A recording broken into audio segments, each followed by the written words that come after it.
Id-diviżjoni tat-tindif u l-manutenzjoni se tara żieda ta' 32% fil-baġit allokat li bihom ħadd investi f'aktar tamir teknoloġiku ġdid, risorsi moderni u aktar ħaddiema sabiex iżommu l-pajjiż nadif. F'konferenza tal-aħbarijiet, is-Segretarju Parlamentari għall-Indafa Pubblika Glenn Bedingfield qal li b'din iż-żieda d-diviżjoni se tkun f'qagħda li żżid l-effiċjenza l-indafa u ttejjeb il-kwalità tal-ħajja. Qal li qed isir investiment dirett f'Malta aktar nadifa u organizzata fejn l-estetika, l-ġid ambjentali u s-saħħa pubblika huma ta' priorità.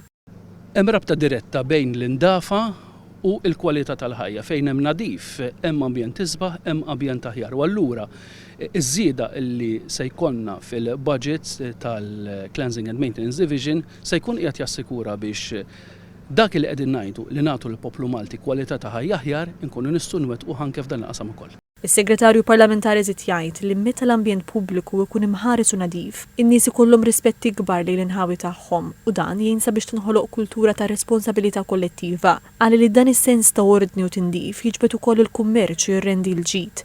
B'hekk temm jgħid, it-tindif pubbliku jservi bħala ħolqa importanti għall-kummerċ u l-ekonomija u jagħmel li bliet u l-irħula Maltin aktar attraenti kemm għall-investiment kif ukoll għall-impjiegi ġodda.